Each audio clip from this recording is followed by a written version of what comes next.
नमस्कार, आप लाइव बिहार देख रहे हैं। मैं हूं राजमोहन तिवारी।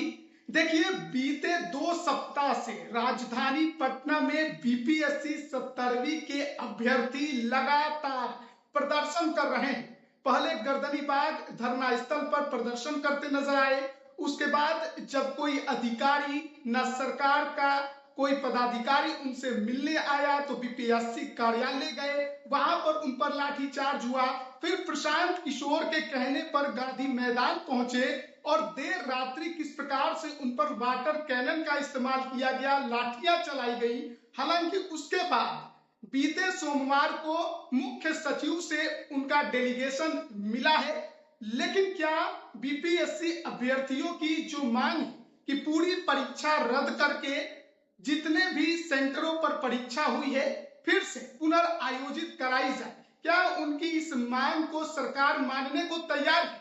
और इन सब में एक और बड़ा सवाल यह है कि छात्र नेता दिलीप कहां है, जिन्होंने शुरुआत में इस आंदोलन की अगुवाई की। लेकिन अब तमाम राजनीतिक पार्टियों के नेता तो नजर आते हैं, लेकिन दिलीप गायब है। हमारे साथ खुद छात्र नेता दिलीप जुड़े हुए हैं। विस्तार से इनसे बातचीत करेंगे, समझने की कोशिश करेंगे कि आखिरकार छात्र नेता दिलीप इस आंदोलन से दूर क्यों हुए और जिस तरीके का प्रदर्शन हुआ है, जो लाठीचार्ज हुआ है, कि कितना सही मानते हैं। सबसे पहले तो बहुत स्वागत है आपका दिलीप जी। जी, बहुत बहुत धन्यवाद। अब दिलीप जी, पहले तो ये बताइए कि आपने आंदोलन की अगुवाई की, आंदोलन की शुरुआत की, नेतृत्व किया, फिर अचानक से ये छात्र नेता दिलीप पटना से और धरना स्थल से गायब क्यों हो गए? देखिए, सबसे पहले तो मैं ये बताना चाहता हूँ कि जो लाठीचार्ज अभ्यर्थियों पे किया गया, हम्म। वो दिखाता है सरकार की निरंकुशता और तानाशाही को। और को कोई भी सरकार रही हो बिहार में, पेपर लीक, धांधली, सेटिंग होता रहा है। और जब भी अभ्यर्थी सड़क पे उतरते हैं, तो हर सरकार में लाठी चली है और हम लोग लाठी खाए हैं, पैर टूटा, हाथ टूटा, सर फटा, जेल जाना पड़ा है। और पिछले दिनों भी आप देखिए 2 बार लाठीचार्ज हुआ। बिल्कुल। तो ये तो दिखा रहा है कि इस भरी ठंड में इस तरह से बर्बरतापूर्ण जो काम किया जा रहा है, ये बिल्कुल ही गलत है। हम्म। और आपका जो सवाल था कि आंदोलन को लेकर, तो देखिए, हम शुरू से इस आंदोलन में थे। 18 से शुरू हुआ आंदोलन, हमने 17 को आह्वान भी किया था हम्म। सोशल साइट्स के माध्यम से और वीडियो बनाकर। चूंकि मेरा यूट्यूब चैनल तो ये करवा दिया गया, डिलीट करवा दिया गया है, तो बाकी फेसबुक और ट्विटर के माध्यम से हमने अपील भी किया था। और 18-19 को भी हम आंदोलन में थे, मंच पर भी थे। और 19 तारीख को कुछ हुआ कि कुछ लोग, कुछ शिक्षक भी हैं उसमें और कुछ लोग जो आंदोलन में थे, बाद में पता चला कि वो स्टूडेंट नहीं थे बल्कि कुछ और लोग थे। तो ये लोग हमारे ऊपर दबाव बना रहे थे कि पॉलिटिकल पार्टियों को बुलाया जाए, नेताओं को बुलाया जाए। तो हमने कहा था कि देखिए, हमारे आंदोलन का सिद्धांत रहा है कि पॉलिटिकल पार्टी नेताओं को हम लोग नहीं बुलाते हैं। जिनको आंदोलन करना हो समर्थन में, वो अपने कार्यकर्ता के साथ सड़क पे आंदोलन करे, अलग से करे, बीपीएससी ऑफिस जाके धरना दे, वहां आंदोलन करे। लेकिन अभ्यर्थियों के बीच में आकर अगर वो माइक लेकर भाषणबाजी करेंगे, राजनीतिक बयानबाजी करेंगे, तो इससे होता क्या है कि छात्र आंदोलन नहीं रह जाता है, राजनीतिकरण हो जाता है। तो इससे आंदोलन कमजोर होगा। ये मेरा अपना व्यक्तिगत सुझाव भी था और मेरा सिद्धांत भी है। लेकिन बहुत सारे लोग उसमें कहने लगे कि नहीं, इससे आंदोलन कमजोर हो जाएगा, अगर फलना नहीं आएंगे, चिल्ला नहीं आएंगे, फलना सर नहीं आएंगे, फलना नेता नहीं आएंगे, तो आंदोलन कमजोर हो जाएगा, परीक्षा रद्द नहीं हो पाएगी। तो फिर हमने कहा कि ठीक है, आप लोग को जिनको बुलाना हो आप लोग आपस में डिसाइड कर लीजिए, हमें उसमें छोड़ दीजिए, हमसे कोई राय मशविरा इस मामले में मत कीजिए। जब भी कोई नेता आएंगे या कोई ऐसे शिक्षक जिन पे हमें संदेह है कि वो धांधली सेटिंग में रहते हैं, तो उनके साथ हम मंच तो शेयर नहीं कर सकते, हम्म। हम साइड रहेंगे। यही हुआ, जब नेताओं को बुलाया जाने लगा, सभी पार्टी के नेता लोग आने लगे, तो हम मंच से साइड हो गए। हम अभ्यर्थियों के साथ थे, लेकिन मंच पे नहीं थे। कुछ दिनों तक हम अभ्यर्थियों के साथ अलग भी रहे। उसके बाद भी हम आंदोलन के समर्थन में रहे, उनके मुद्दों के साथ रहे, डिमांड के साथ रहे हैं। ये अलग बात है कि मंच पे नहीं रहे और उस तरह से नहीं देखे होंगे, मीडिया में नहीं देखे होंगे। क्योंकि अब जब बड़े बड़े नेता आने लगे, तेजस्वी यादव जी आ गए, पप्पू यादव जी आ गए, प्रशांत किशोर जी आ गए, और भी कई नेता लोग आ गए, तो फिर जब इतने बड़े बड़े बिहार के नेता आ गए, तो दिलीप कुमार तो उसके सामने कुछ है नहीं, इन लोगों के सामने हम्म। हमारी तो कोई हैसियत बड़े बड़े नेताओं के सामने है नहीं। हम्म। मेरे पास तो कुछ है ही नहीं, मैं तो इन लोगों के सामने कुछ भी नहीं हूँ। तो हम्म। जब बड़े बड़े नेता आ ही गए, तो मुझे लगा कि भाई अब मेरा रहना न रहना कोई ज्यादा मायने नहीं रखता है। और मैं मंच पे नहीं था, लेकिन अभ्यर्थियों के साथ, अभ्यर्थियों के मांगों के साथ, अभ्यर्थियों के समर्थन में था और आज भी हूं।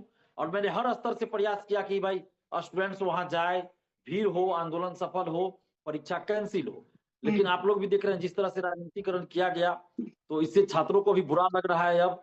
और कुछ लोगों ने ये साजिश भी रचा था, षड्यंत्र था, पटना के कुछ शिक्षकों का भी ये षड्यंत्र था, कुछ नेताओं का भी ये षड्यंत्र था कि दिलीप कुमार को आंदोलन से साइड कर दिया जाए, जिसमें वो लोग सफल भी हुए।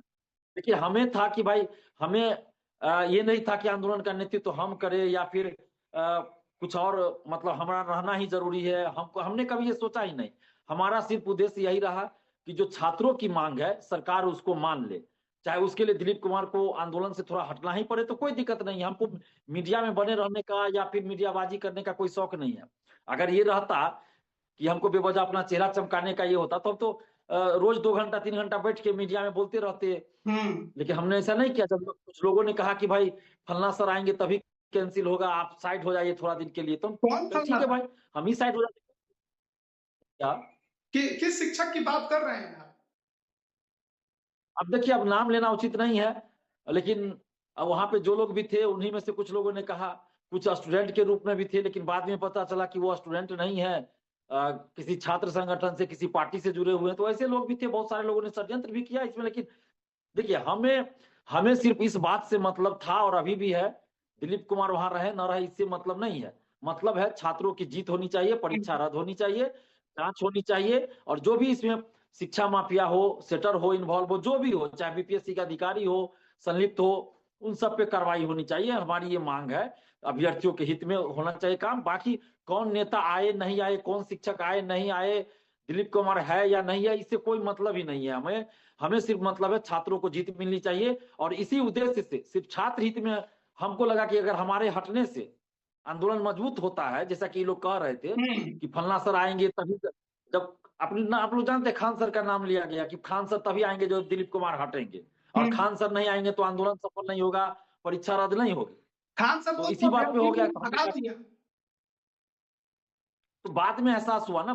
देखिए अभ्यर्थी का कोई दोष नहीं है, स्टूडेंट्स का कोई दोष नहीं है। स्टूडेंट्स को ये लोग गुमराह किए, कुछ लोग स्टूडेंट्स को गुमराह किए, और ये लोग, कुछ लोग थे उसमें जो ये खान को बुलाकर अपना मीडियाबाजी करना चाहते थे, अपना चेहरा चमकाना चाहते थे। उसमें कुछ शिक्षक भी थे, कुछ और लोग भी थे। तो उन लोगों ने कहा कि भाई खान सर नहीं आएंगे तो आंदोलन सफल नहीं होगा, परीक्षा कैंसिल ही नहीं होगी, और खान सर बोल रहे हैं कि दिलीप रहेगा तो हम नहीं आएंगे। अब देखिए जब ऐसा शर्त रखा गया तो हमने कहा भाई अगर खान सर के आने से परीक्षा रद्द हो जाती है तो ठीक है, दिलीप कुमार इसको व्यक्तिगत क्यों लेगा। हम हट गए, चलो भाई खान सर को बुलाना है, जिसको बुलाना है बुलाइए, हम हट जाते हैं, कोई दिक्कत नहीं है हमें। तो हमने तो त्याग किया एक तरह से। हमको मीडिया में बने रहने का या फिर दिन भर बैठ के दिलीप, आपको रोकेंगे। चर्चा में रहने का कोई शौक नहीं है, आपको क्रेडिट लेने का कोई शौक नहीं। इसके पहले जी जी बीएसएससी को लेकर भी आपने कई आंदोलन किए हैं। 67वीं बीपीएससी पेपर लीक हो या परसेंटाइल का मुद्दा जब उठा था उसकी बात हो, या फिर अभी हाल में नॉर्मलाइजेशन का मुद्दा हो, राजनेता इसके अंदर कभी भी शामिल नहीं हुए और तमाम आंदोलन सफल रहा। लेकिन आपको लगता है कि नेताओं की लगातार एंट्री ने इस पूरे आंदोलन को खराब कर दिया, हाईजेक कर दिया, बर्बाद कर दिया? देखिए वो तो होता ही है ना। मैंने तो मंच से भी कहा था, और शुरू से जब से हम आंदोलन कर रहे हैं तब से हम इस बात का ख्याल रखें कि छात्र आंदोलन है तो छात्र आंदोलन रहे, उसमें पॉलिटिकल पार्टी के नेताओं को नहीं इन्वॉल्व किया जाए, नहीं आने दिया जाए। और जो अगर सही में छात्रों के लिए सोचते हैं, कोई भी नेता हो, तो वो बीपीएससी ऑफिस जाके भी आंदोलन कर सकते हैं ना, जैसा कि हम लोग कई बार किए, मार खाए, लाठी खाए 12 अगस्त को, 6 दिसंबर को, या उससे पहले 67वीं के समय 2022 में। तो उसी तरह भी जो नेता सपोर्ट सही में कर रहे हैं, ईमानदारी से करना चाहते हैं, तो उनको जाना चाहिए अपने कार्यकर्ता के साथ, क्या दिक्कत है इसमें। लेकिन अभ्यर्थियों के भीड़ में आकर फोटो खिंचाना, वीडियो बनाना, रील्स बनाना, तो इससे तो आंदोलन मजबूत नहीं होगा ना। आप अपने कार्यकर्ता के साथ आइए, भीड़ दिखाइए, उससे क्या होगा, उस पार्टी को भी फायदा होगा और छात्रों को भी फायदा होगा। बीपीएससी ऑफिस जाके आंदोलन करना चाहिए, जो भी पार्टी है, नेता है उनको। प्रशांत वो तो कर नहीं किशोर रहे थे। इन्वॉल्वमेंट इस आंदोलन में हुआ, जिस तरीके से हुआ, उसको आप कितना सही और गलत मानते हैं? देखिए हम तो शुरू से इस बात का, प्रशांत किशोर जी हो या कोई भी नेता हो, हम सीधी बात बोल रहे हैं कोई कि छात्र इन्वॉल्व हुआ आंदोलन, तो वो छात्र आंदोलन। प्रशांत किशोर हो गए। मतलब इतना देर अभ्यर्थियों को एक जगह बुलाना, प्रदर्शन करना, ये प्रशांत किशोर ने किया। देखिए प्रशांत किशोर ने जी ने ये किया कि अलग बुलाया स्टूडेंट्स को, लेकिन धरना में जब रुकने की बात है तो सबसे ज्यादा तो पप्पू यादव जी रुके। ज्यादा समय तो पप्पू यादव जी ने बिताया वहां अभ्यर्थियों के साथ, रात में भी दिन में भी। तो जो देखिए जो सही है वो बोलने में मुझे कोई ऐतराज नहीं है, लेकिन हम शुरू से इस बात का समर्थक रहे हैं, आज भी कह रहे हैं कि छात्रों के आंदोलन में नेताओं की जब एंट्री होती है तो वो राजनीतिकरण हो जाता है। और प्रशांत किशोर जी ने गांधी मैदान क्यों बुलाया? गर्दनी बाग में जब था तो वहीं पे इनको जाना चाहिए, वहीं पे भीड़ इकट्ठा करवाना चाहिए, वहीं से मार्च निकालना चाहिए। तो ये दिखाना कि हम अलग से कर रहे हैं तो भाई अपना वाहवाही लूटे, ये लूटे, और अभ्यर्थी मार खा रहे हैं और वो भाग गए, जैसा कि अभ्यर्थी ही बता रहे हैं। अभ्यर्थी ही खुद कह रहे हैं ना कि अभ्यर्थी को वो लाठी खाने के लिए छोड़ दिया, अपने गायब हो गए। तो ये चीज नेतृत्वकर्ता जो होता है उसको आगे रहना पड़ता है, चाहे लाठी चले, गोली चले, आंसू गैस के गोले चले या पानी का बौछार चले, नेतृत्वकर्ता जो होता है उसको रहना पड़ता है। हमने भी कई आंदोलन का नेतृत्व किया, तो आप याद कीजिए 6 तारीख को हम तो नहीं भागे, हमें अरेस्ट करके जेल भेजा गया। 12 अगस्त को हम तो नहीं भागे, हमें अरेस्ट करके थाना में रखा गया। 67वीं के समय कई बार हमें अरेस्ट किया गया, 2021 में भी हमें अरेस्ट करके जेल भेजा गया। तो ये चीज होना चाहिए। लेकिन मैं फिर कह रहा हूं कि अभ्यर्थियों की जो मांग है हम उनके साथ हैं, पहले भी थे आज भी हैं, कि बीपीएससी 17वीं पीटी पूरी परीक्षा रद्द हो और पुनर्परीक्षा री एग्जाम कराया जाए सभी अभ्यर्थियों के लिए, एक समान अवसर सबको मिलना चाहिए। और पूरे मामले की जांच हो आर्थिक अपराध इकाई पटना से या सीबीआई से या सुप्रीम कोर्ट के किसी सिटिंग जज के दिशा निर्देशन में न्यायिक जांच हो, और बीपीएससी के चेयरमैन को पद से हटाया जाए, क्योंकि इनके रहते हुए कोई भी परीक्षा सही से कंडक्ट नहीं हो पाएगी, कोई भी परीक्षा सही से नहीं। और एक सवाल राजनीतिक पार्टियों को लेकर, नेताओं को लेकर जो क्यों हम विरोध करते हैं कि नेताओं को छात्रों के आंदोलन में नहीं आना चाहिए, नहीं बुलाना चाहिए। आप बताइए कि आज विजय सिन्हा जी और सम्राट चौधरी जी सरकार में उप मुख्यमंत्री, तो कितनी बार अभ्यर्थियों की बात करने आए, कितनी बार वो मीडिया में अभ्यर्थियों के समर्थन में बोले, या अभ्यर्थियों से मिलने क्या आए या उनकी मांग को पूरा कर रहे हैं। लेकिन यही जब 26 जनवरी से पहले, 26 जनवरी 2024 से पहले विपक्ष में थे तो हर चीज में ये छात्र जहां भी कुछ मुद्दा उठाए तो बोलने लगते थे, प्रेस कॉन्फ्रेंस करते थे या कोई भी आंदोलन में आने की कोशिश करते थे। तो उस समय भी हम लोग विजय सिन्हा जी और सम्राट चौधरी जी को नहीं आने देते थे अपने आंदोलन में, और उस समय तेजस्वी जी सरकार में थे तो तेजस्वी यादव जी चुप रहते, पेपर लीक सब सरकार में हुआ है तो तेजस्वी जी उस समय चुप रहते थे। उस समय चिराग पासवान जी, जीतन राम मांझी जी बोलते थे, विजय सिन्हा जी बोलते थे, सम्राट चौधरी बोलते थे, क्योंकि ये लोग विपक्ष में थे। और आज जब सरकार में थे ये लोग चुप है, और आज जब विपक्ष में है तेजस्वी यादव जी और भी नेता, तो वो लोग बोल रहे हैं कि पेपर लीक हुआ, परीक्षा रद्द हो। लेकिन जब ये लोग सरकार में थे तो ये लोग भी चुप थे। तो भाई वैसे लोगों को हम अपने आंदोलन में क्यों बुलाएं? जो सरकार में जब थे तो हमारी बात नहीं सुन रहे थे, ना हमसे मिल रहे थे, लाठीचार्ज हो रहा था, उस समय भी पेपर लीक हो रहा था तो परीक्षा रद्द नहीं करते थे, हम लोग को खुद आंदोलन करना पड़ता था, लाठी खाना पड़ता था, जेल जाना पड़ता था। और आज जब वो विपक्ष में है तो लंबी लंबी बात कर रहे तो उनको आंदोलन में आने दे, तो उससे क्या आंदोलन मजबूत होगा? नहीं होगा। मेरा अपना सिद्धांत है और मैं उस पर कायम हूं। मैंने मंच से भी कहा था, आज भी कह रहा हूं कि छात्र आंदोलन रहे। अगर नेताओं के आने से छात्र आंदोलन मजबूत होता तो हम भी कोई पॉलिटिकल पार्टी क्यों नहीं ज्वाइन कर लेते? हम भी कर लेते, कोई भी पार्टी ज्वाइन कर लेते। लेकिन हमने कोई पॉलिटिकल पार्टी आज तक क्यों नहीं ज्वाइन किया? क्योंकि जैसे हम कोई पॉलिटिकल पार्टी ज्वाइन कर लेंगे छात्र आंदोलन कमजोर पड़ जाएगा, खत्म हो जाएगा। हमने बड़ी मेहनत से, बहुत त्याग के साथ 2016 से धीरे धीरे करके इस छात्र आंदोलन को खड़ा किया है, छात्रों को एकजुट किया है। तो हम जानते हैं हर एक चीज को कि कहां पे क्या करने से क्या दिक्कत होगी। अच्छा, इस बार पीएससी के अभ्यर्थियों का डेलीगेशन बीते दिन मुख्य सचिव से मिला। आपको लगता है कि इसका कोई सकारात्मक जो पक्ष है वो निकल कर आएगा, आप लोगों की या अभ्यर्थियों की जीत हो पाएगी? देखिए, हम लोग तो मांग कर रहे हैं अभ्यर्थियों के हित में कि सरकार परीक्षा रद्द कर दे पूरी परीक्षा को और री एग्जाम कराए। अब मुख्य सचिव जी आश्वासन दिए हैं, जैसा कि मीडिया में पता चला है। अब डेलीगेशन में कौन लोग गए मुझे तो पता नहीं है, ना ही मुझसे कहा गया कि डेलीगेशन में चलिए। तो ये भी एक समस्या है, जो आप बोल रहे थे कि आंदोलन से आप आंदोलन में नहीं, बाद में दिखाई दिए। तो वहां पे कौन क्या कर रहा है, मतलब ना हमसे कुछ पूछा जा रहा, ना कुछ बताया जा रहा था। और अभी भी देखिए डेलीगेशन जो गया 2 गुट में गया तो किसी ने तो हमसे पूछा नहीं, ना हमें कहा कि चलिए। तो हम कैसे चले जाएंगे, हमको तो कुछ पता भी नहीं है। तो ये सब समस्या थी इस आंदोलन में। लेकिन हम पहले ये सब चीज नहीं बोल रहे थे कि भाई आंदोलन कमजोर ना हो, इसलिए हम चुपचाप थे कि चलो भाई आंदोलन किसी तरह चल रहा है, आंदोलन मजबूत हो। और इसीलिए जो भी अभ्यर्थी हमारे संपर्क में थे या जो भी, हम कहते थे कि आप लोग जाइए आंदोलन में, भीड़ जुटाइए, आंदोलन सफल होना चाहिए। तो हम स्टूडेंट्स के पक्ष में है, किसी नेता के साथ नहीं है, लेकिन स्टूडेंट्स के साथ हम हमेशा है। और जो डेलीगेशन गया तो मांग पत्र तो जारी हुआ है, सरकार की तरफ से ही जारी किया गया, क्या क्या डिमांड रखा गया। तो डिमांड तो बहुत अच्छी है, उस पर सरकार को तुरंत कार्रवाई करना चाहिए, पूरा करना चाहिए। तो यही हम लोग मांग कर रहे हैं कि भाई जल्दी से आप फैसला लीजिए। स्टेटमेंट दिया है कि किसी भी सूरत में परीक्षा रद्द नहीं होगी, जो 4 तारीख को होनी है वो स्थगित नहीं होगी, और एडमिट कार्ड भी आ चुका है।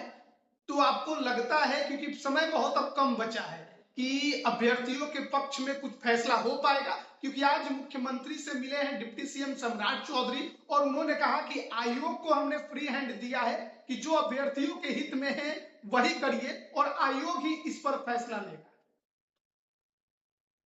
अब देखिए, अब क्या चल रहा है अंदर अंदर ये तो मुझे नहीं पता, और लेकिन इतना तो जरूर है कि 200 जो एसडीएम का सीट है, 136 डीएसपी का है, तो इसके चलते खेल तो चल रहा है, बड़े स्तर पे खेल चल रहा है। और खेल चल रहा है, और इसी का मतलब उदाहरण है, इसे तो सिर्फ उदाहरण है, आप देख सकते हैं खेल चल रहा है। पहले तो नॉर्मलाइजेशन के मुद्दा पे किस तरह का खेल चला, आपने देखा, प्राइवेट कोचिंग शिक्षकों से मीटिंग की गई, जो 2-3 शिक्षक जो नॉर्मलाइजेशन का समर्थन कर रहे थे वो नॉर्मलाइजेशन के विरोध में आंदोलन में आते हैं। इसे तो दिख रहा है ना कि कौन सा खेल चल रहा है अंदर अंदर। और अभी आप देखिए जिस तरह का ये परीक्षा को लेकर हुआ, 13 दिसंबर को परीक्षा हुई, तो जिस तरह का ये किया गया, और आप देखिएगा कि अगस्त महीने में हमारे ट्विटर अकाउंट को बंद करवाने की कोशिश बीपीएससी ने किया था, अगस्त महीने में, शायद अंतिम सप्ताह अगस्त में या सितंबर फर्स्ट वीक में, कि ट्विटर अकाउंट को बंद कराने का प्रयास बीपीएससी ने किया। तो आप सोच समझते हैं कि किस तरह का खेल चल रहा होगा। बीपीएससी क्यों दिलीप कुमार का ट्विटर अकाउंट बंद कराने के पीछे थी। हमारा जो है ये यूट्यूब चैनल को डिलीट करवा दिया गया खान सर के द्वारा।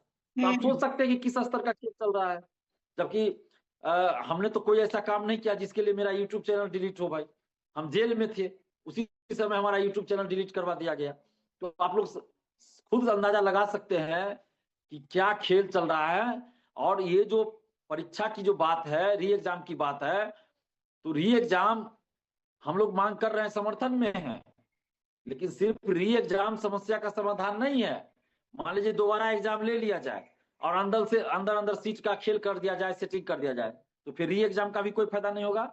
इसीलिए हम बार बार ये मांग कर रहे हैं कि ये परीक्षा कैंसिल हो, री एग्जाम हो, इसके साथ ही जांच भी हो। ये भी जरूरी है कि जांच भी हो, ताकि वो लोग सामने आवे, वो लोग पकड़े जाए जो इस पूरे खेल में शामिल है, जो बड़ा खेल करना चाहते हैं, जो अंदर सीट बेचना चाहते हैं, धांधली सेटिंग करना चाहते हैं, वो लोग का चेहरा सामने आना चाहिए, वो लोग की गिरफ्तारी होनी चाहिए। बिल्कुल। और मैं आज फिर अभ्यर्थियों से अपील करूंगा, अभ्यर्थियों से मैं अपील करता हूं कि आप किसी भी राजनीतिक पार्टी के बहकावे में मत जाए, किसी नेता के बहकावे में मत जाए। अभ्यर्थियों का आंदोलन छात्र आंदोलन ही रहे तो वो मजबूत रहता है। जैसे ही नेताओं की एंट्री होती है तो अंदर नेता लोग आंदोलन को बेच देते हैं जी। वो बाहर मीडिया में दिखाते हैं ना कि हम ये कर रहे हैं, वो कर रहे हैं, वो सब दिखावा रहता है। अंदर वो सरकार से मिल जाते हैं, आयोग से मिल जाते हैं, सेटर से मिल जाते हैं, और आंदोलन को बेच देते हैं। किसी न किसी बहाने आंदोलन को स्थगित करवा देते हैं, आंदोलन को तोड़ देते हैं। आपको लगता है हम लोग बहुत आंदोलन देते हैं। प्रशांत किशोर ने जिस तरीके का प्रदर्शन बुलाया, जो हंगामा हुआ, लाठीचार्ज हुआ, उसके बाद आंदोलन अब कमजोर हो चुका है? देखिए आंदोलन तो खत्म कर दिया गया ना, एक तरह से समझिए। जब गर्दनी बाग में चल रहा था तो वहां से पैदल मार्च होता, वहां से रोड मार्च होता तो वो सही था। लेकिन जब आप अलग बुला के वहां से सारा चीज हटवा दिए, अभी भी कुछ लोग बैठे हुए हैं, लेकिन आंदोलन को ये लोग मतलब तितर बितर करना कहते हैं, जिसको वैसा कर दिया गया। और प्रशांत किशोर जी जब बुलाए तो उनको रहना चाहिए था ना, उनको रहना चाहिए, भागना नहीं चाहिए। जैसा कि अभ्यर्थी ही बता रहे हैं, आप वीडियो में हम खुद देखे हैं, टीवी चैनल पे, यूट्यूब चैनल पे अभ्यर्थी बोल रहे हैं कि प्रशांत किशोर जी हम लोगों पे लाठी चलवा के भाग गए, लाठी चलने से पहले वो भाग गए। उनको तो भागना नहीं चाहिए ना। और जिस तरह से देखिए गर्दनी बाग में अभ्यर्थियों को बोल रहे हैं कि कंबल हम देते हैं, कि क्या इस तरह से भाषा का प्रयोग किए हैं, तो इस तरह से भाषा का प्रयोग नहीं, एक सड़क छाप आदमी की तरह भाषा का प्रयोग करें, ये शोभा नहीं देता है प्रशांत किशोर जी को। ये ऐसा नहीं बोलना चाहिए कि कंबल हम दिए हैं, कि क्या इस तरह से कुछ भाषा बोले हैं तो आप तो एहसान जता रहे हैं कि अभ्यर्थियों को हम कंबल दिए हैं, तो यानी कि आपका गुलामी करे। ये चीज गलत है, ऐसा नहीं करना चाहिए प्रशांत किशोर जी को, या किसी को भी इस तरह की भाषा का प्रयोग नहीं करना चाहिए। जी, बहुत-बहुत धन्यवाद बाकी आपका जो भी नेता है, हमारे साथ जुड़ने के बाकी लिए। जी, लगभग तमाम बिंदुओं पर हमने बातचीत की आपसे, और जिस तरीके से ये आंदोलन शुरू हुआ था तो उसकी अगुवाई आप कर रहे थे, लेकिन राजनीतिकरण जब से हुआ है उसके बाद ये माना जा रहा है कि यह आंदोलन कमजोर हुआ है। हालांकि मुख्य सचिव से मुलाकात के बाद अभ्यर्थियों को उम्मीद है, क्योंकि नीतीश कुमार भी दिल्ली से पटना आ गए हैं, तो कोई फैसला होगा। लेकिन आयोग अभी भी अड़ा हुआ है कि वो सभी सेंटरों की परीक्षा दोबारा आयोजित नहीं करेगा। जो एक सेंटर की परीक्षा रद्द की गई है उसे ही आयोजित कराया जाएगा। तो आप कुछ कह रहे थे दिलीप आप? जी, जी, बिल्कुल। ये बीपीएससी का जो है तानाशाही रवैया बहुत पहले से चला आ रहा है और ये बार-बार इस तरह का बयान देना कि परीक्षा रद्द नहीं करेंगे, री एग्ज़ाम में बापू परिसर का ही कराएँगे, ये सब दिखाता है कि बीपीएससी जो है एकदम निरंकुश बना हुआ है। निरंकुशता का परिचय बीपीएससी द्वारा दिया जा रहा है, जो बिल्कुल गलत है और मेरी तबीयत खराब है। हम्म। आपको सबको पता होगा कि मेरे कान में ट्यूमर हम्म। का ऑपरेशन हुआ था और बार-बार पुलिस के द्वारा जो एक वो है मुझे बाएँ कान को ही टारगेट करके मारा जाता है और 6 तारीख को भी मारा गया और जेल भेज दिया गया। तो जेल में कैसा खाना मिलता है सबको पता है, तो वहाँ भी मेरी तबीयत खराब हो गई और कान में भी कर रहा था और अभी भी कर रहा है। तबीयत खराब होने के बाद भी हम 18 तारीख को आंदोलन में गए, लगातार कुछ दिन तक रहे और तबीयत खराब होने के बाद भी हम अभ्यर्थियों के साथ हैं, ऐसा नहीं कि साथ नहीं है, आज भी उनके साथ हैं। हमें दिल्ली जाना था इलाज के लिए, लेकिन चूँकि अभी ये बीपीएससी का मुद्दा चल रहा है, तो इसके चलते हम अभी दिल्ली नहीं जा रहे हैं, नहीं तो हमें एम्स जाना है इलाज के लिए। लेकिन हम इस आंदोलन के चलते ही रुके हुए हैं, ताकि जो भी हमसे हो सकता है, हम अभ्यर्थियों के लिए करें, साथ दें। वापस हम ज़रूरी नहीं दिल्ली है आएंगे? देखिए, अगर ज़रूरत पड़ेगा तो हम ज़रूर आएँगे। हम अभ्यर्थियों के साथ मैंने क्या कहा कि मैं पहले भी था, आज भी हूँ, आगे भी रहूँगा। अगर अभ्यर्थियों के साथ हमें नहीं रहना होता, तो हम भी किसी नेता के साथ फ़ोटो खिंचवा रहे होते। बड़े-बड़े नेता आए ना, मैंने क्या कहा कि इन नेताओं के सामने तेजस्वी यादव जी हो, प्रशांत किशोर जी हो, पप्पू यादव जी हो या और भी जो नेता लोग आए, उनके सामने तो मेरी कोई औकात नहीं है, कोई हैसियत ही नहीं है। तो बहुत लोग तो फ़ोटो खिंचाने के लिए मारा-मारी कर ही रहे थे, तो हमको तो वहाँ रहना चाहिए था। लेकिन हमको मीडिया में बने रहने का, नेता के साथ फ़ोटो खिंचाने का कोई शौक नहीं है। नहीं तो हमको तो वहाँ रहना चाहिए था ना। हम रहते सब नेता के साथ फ़ोटो खिंचाते, मीडिया में बोलते और ज़्यादा मेरा प्रचार-प्रसार होता और लोग जानते। लेकिन हमारा मकसद ये है ही नहीं।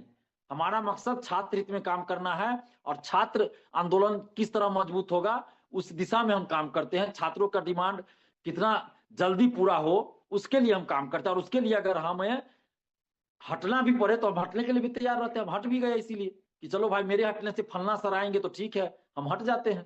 चलिए जी। दिलीप, हम लोग उम्मीद करेंगे कि आप जल्द से स्वस्थ हों, और जिस तरीके से गर्मजोशी से और आप छात्रों के हित की बात करते रहे हैं, आगे भी करते रहेंगे, और हो सके तो आंदोलन को कहीं और मजबूत आप करें। अब देखना बड़ा दिलचस्प है कि ये जो बीपीएससी का हंगामा हुआ जिस तरीके से, अब नीतीश कुमार के पटना आने के बाद क्या इस पर फाइनल फैसला ले लिया जाएगा? अभ्यर्थियों की मांग पूरी हो पाएगी या नहीं? बहुत बहुत धन्यवाद आपका।